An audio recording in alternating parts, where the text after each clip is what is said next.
I've spent 90 years inhabiting this skin, watching the sun climb and fall more than 32,000 times, and if there is one thing I've learned about the human heart, it's that we are experts at running away from the very thing that could save us. You're tired. I can see it in the way people move today, even the young ones.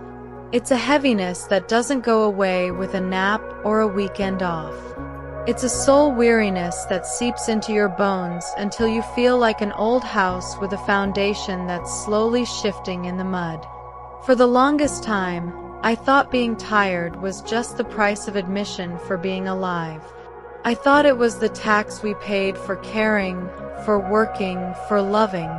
But sitting here now, in the quiet of a house that has seen generations come and go, I realize I spent nearly a century chasing a ghost.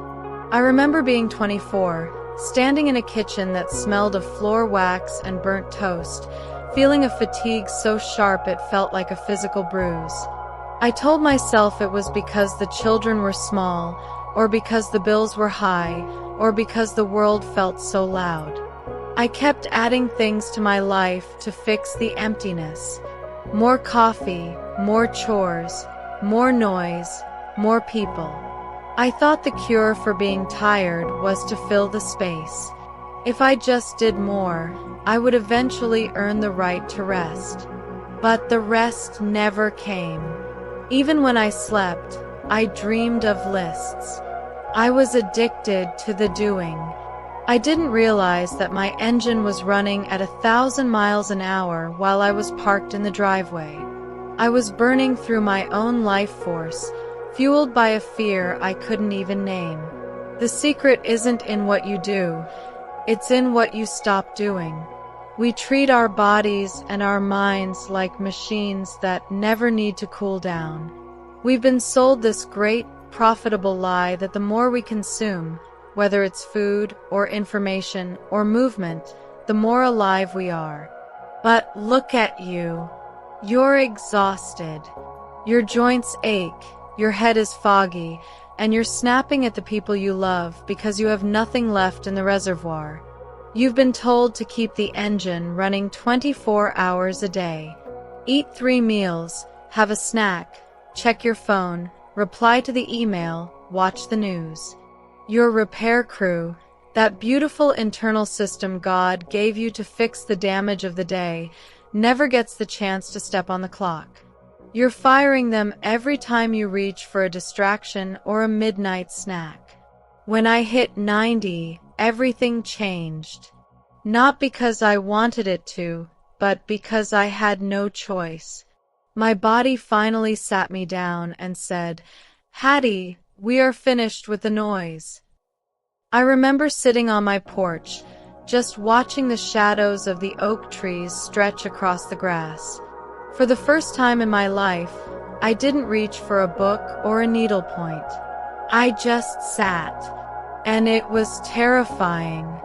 When you stop the constant movement, all the things you've been running from catch up to you. The grief, the regrets, the quiet realizations you've been burying under a mountain of busy. But then, something miraculous happened. After about 3 days of that terrifying silence, the fog started to lift. My knees didn't hurt as much. My mind, which had felt like a cluttered attic for decades, suddenly felt like a clean, open room. I realized that my tiredness wasn't a lack of energy, it was a surplus of interference. We are so afraid of an empty stomach and an empty mind. We think that rumbling in our gut or that itch in our brain means we are failing. Child, that isn't hunger, and it isn't boredom. It's your body finally getting a moment to breathe. It's the engine cooling down. On the farm, when a tractor got too hot, we didn't keep pushing it. We pulled it into the shade and let it sit. We respected the metal. Why don't we respect our own flesh and blood?